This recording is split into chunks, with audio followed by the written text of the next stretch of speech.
Então, olá pessoal, espero que estejam todos bem. Vamos agora então resolver um exemplo, tá, sobre as aletas, né? Exemplo de aplicação de aletas. Vamos lá então. Exemplo aletas. Certo? Então, olha só.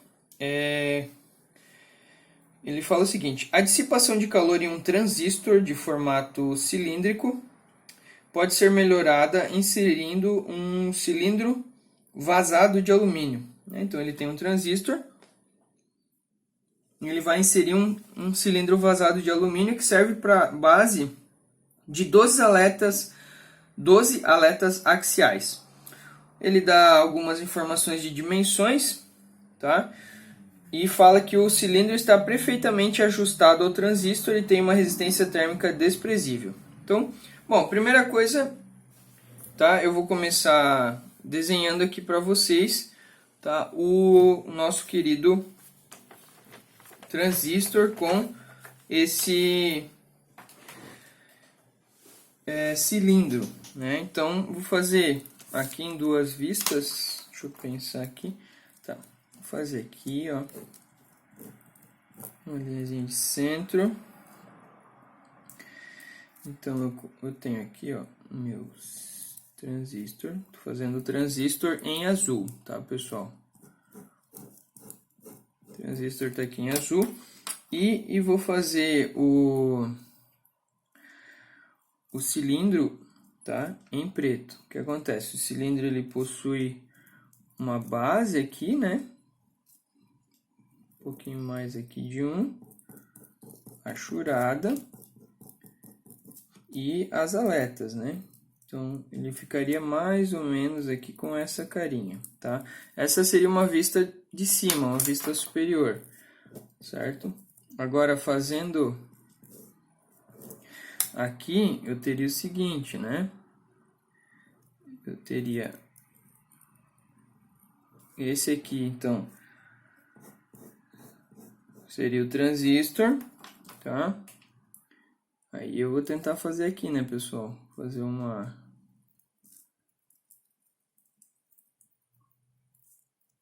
aqui. E ele fala que ele tem 12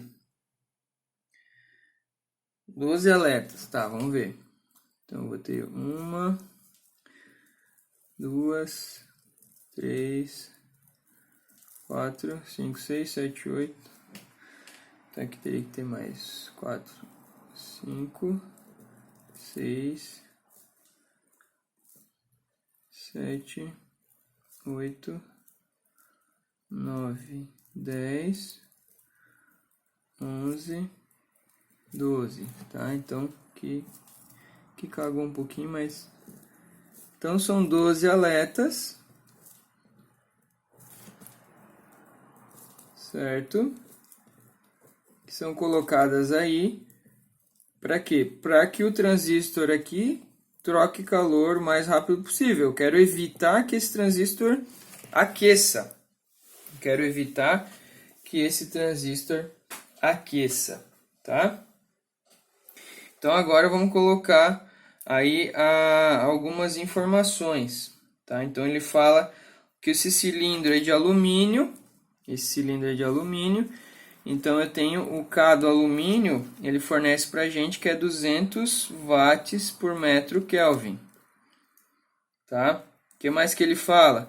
A espessura da aleta aqui, ó, aqui eu fiz grande, né? Como eu falei, é sempre muito pequena. Essa espessura, que eu vou chamar de E, é 0,7 milímetros, tá? Eu tenho, são 12 aletas. 12 aletas.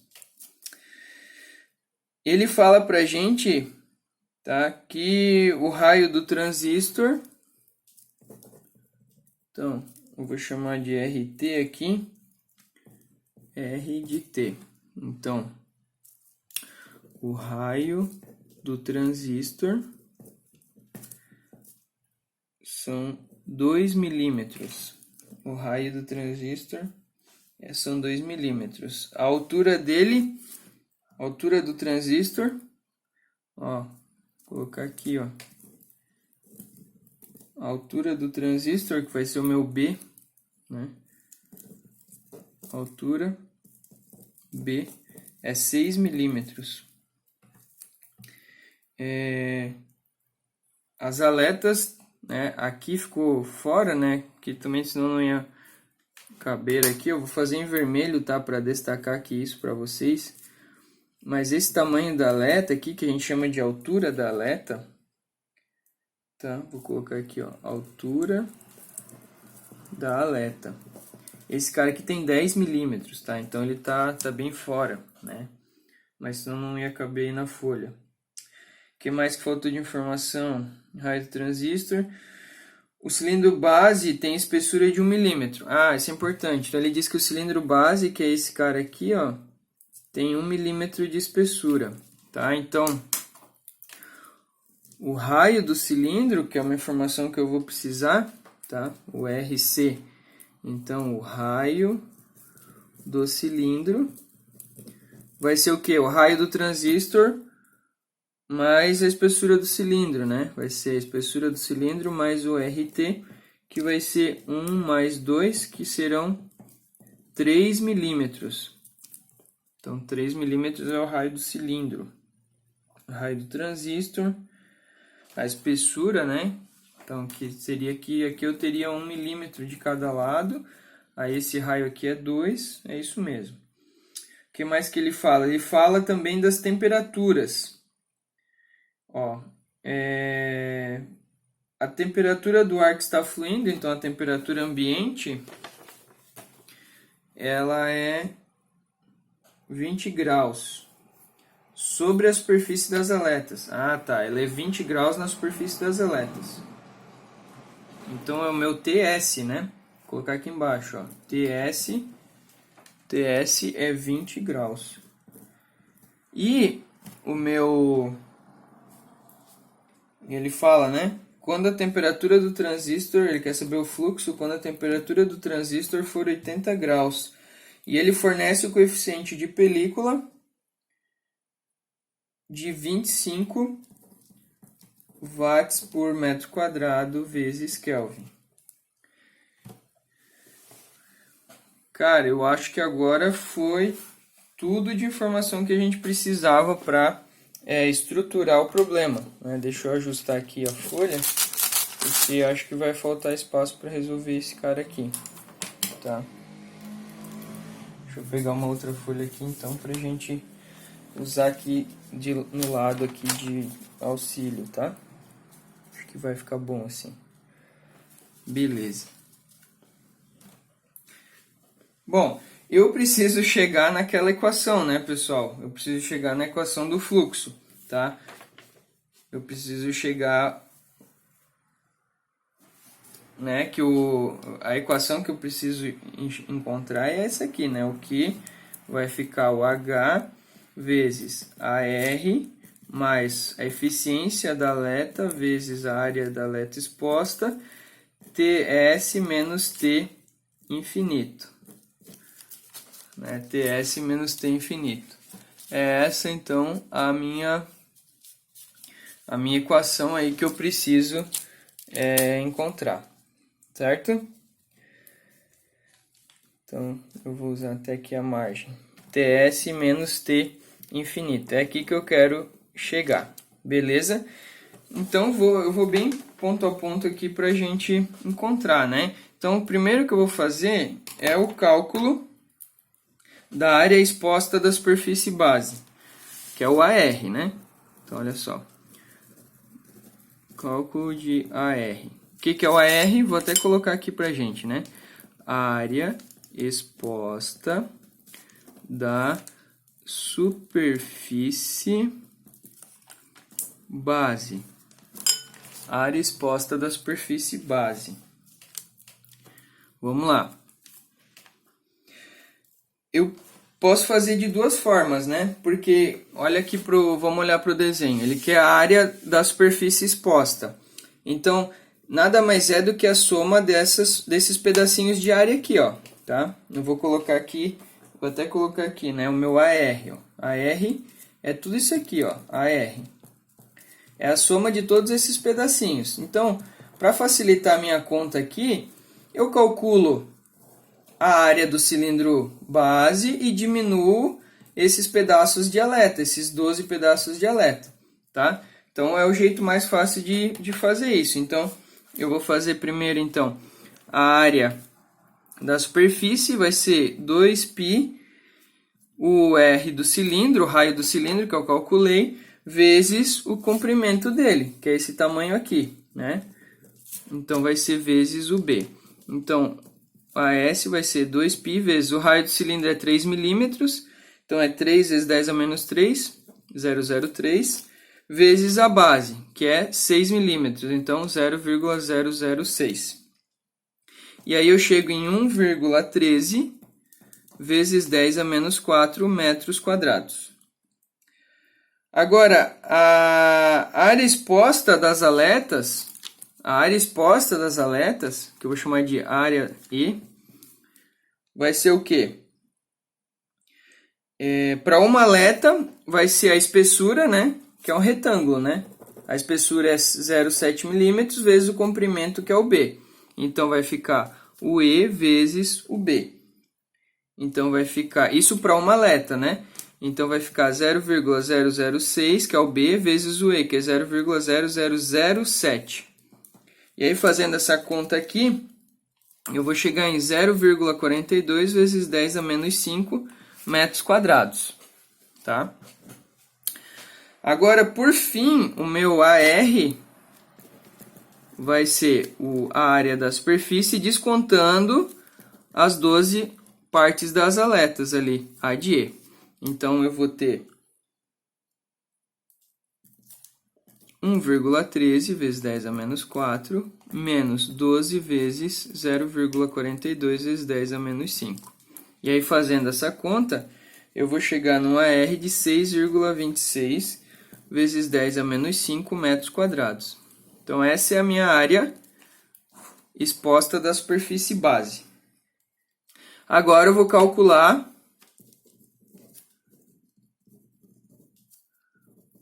o AA, que é a área exposta das aletas. A área exposta das aletas, tá? Qual que vai ser essa área nesse caso aqui, pessoal? É essa parte aqui, ó. Área exposta das aletas. Área exposta das aletas. Vou colocar aqui, ó. Isso aqui é o meu A de A. A de A, A de A. E assim por diante. Que seria a parte lateral, né? Então, esse A de A vai ser o N, que é o número de aletas, vou chamar, né? N, que é o número de aletas, cadê? Aletas 12, que são N. N aletas vezes... Eu vou ter... São retângulos também, né, pessoal? Que vão ser o quê? L vezes o B, né? O L é a altura da aleta, aqui, ó, 10 milímetros, vezes o B, que é o comprimento da aleta. E aí, vezes 2, porque seria em cima e embaixo, né? Cada aleta tem duas áreas expostas. Então, vezes 2, porque é em cima e embaixo. Então, o meu AA vai ficar 12 vezes 2 vezes 10 milímetros, vezes o B, 6 milímetros. Aí, o meu A de A vai ser 0,00144 metros quadrados. Certo? Então, calculei, né, aqui o AR, o AA. As temperaturas eu tenho, agora eu preciso ir atrás do quê? Da eficiência das aletas, né? Lembrando, então, que essa aleta, ela é uma aleta retangular, né? Então, eu vou atrás da eficiência das aletas, tá? Eficiência das aletas. Então, acho que vai faltar espaço, eu vou rodar a página aqui um pouquinho, né? Eficiência das aletas está aqui. Então, para o retangular eu vou ter o quê? Eu vou ter M, né? Aqui são aletas retangulares, vai ser raiz de 2 vezes o coeficiente de película dividido por K vezes o E. Então, aqui eu tenho 2 vezes. O coeficiente de película ele deu que é 25. O K do alumínio ele deu que é 200. E a espessura ele deu que é a espessura da aleta 0,7 milímetros. 0,0007. Tá? E aí, fazendo essa conta, eu chego num M de 18,898. Tá? Esse é o valor do M. Para fazer a tangente hiperbólica, eu vou precisar de M vezes L. Então, eu já vou fazer aqui, né? O L, M vezes L. Então, 18,898 vezes o L. O L aqui, né, pessoal, lá pegando, se a gente pegar a retangular, né? O L aqui, no nosso caso, é a altura da aleta, né? A altura da aleta tá ali, 10 milímetros, então fica 0,010. Então, M vezes L aqui, M vezes L vai ser 0,18898, certo? E aí, a tangente hiperbólica de ML, então, eu vou ter tangente hiperbólica de M vezes L, vai ser a tangente hiperbólica desse valor, né? Que vai dar 0,18676. E por fim, o N aqui, né, que é a eficiência, é o que? Tangente hiperbólica de ML dividido por ML. Então eu tenho já os dois valores, né? ML 0,18898 e tangente hiperbólica 0,18676. Isso vai dar 0,9883, que é o que? 98,83% de eficiência das minhas aletas, certo? E aí, feito isso, eu consigo agora, né, vou voltar aqui e resolver o que ele está pedindo, que é o fluxo, né? Então, fiz ali os cálculos auxiliares. A partir dessa equação, vai ser o quê? O fluxo. Então, eu vou ter aqui o fluxo, que é o Q. Deixa eu trazer um pouco mais para o lado aqui. O Q vai ficar H vezes A de R mais eficiência vezes A de A vezes T da superfície menos T ao longe. Então, eu vou ter que o Q vai ser o H, que é 25, o A de R, a gente calculou aqui, né? O A de R é 6,26 vezes 10 na menos 5, mais o N, que é 0,9883, que multiplica o A de A, que é 0,00144, isso tudo fecha colchetes, vezes as temperaturas. T de S, 80, que é a temperatura da superfície, menos o T ambiente, que é 20 graus. Tá? Ficou um pouco apertado aqui, né, pessoal? Mas aqui tá montado assim. E aí, fazendo essa conta, eu vou chegar em 2,22 watts de taxa de transferência, né? Então, a função das nossas aletas aqui sendo utilizadas como devem para, então, aumentar essa eficiência do meu sistema, certo? E isso é muito utilizado em sistemas que precisam potencializar trocas térmicas, né? Então, aparelhos de ar-condicionado, veículos, né? Todos esses maquinários que têm geração de energia em forma de calor, essa energia precisa ser trocada com o ambiente, certo? Então seria isso, até a próxima.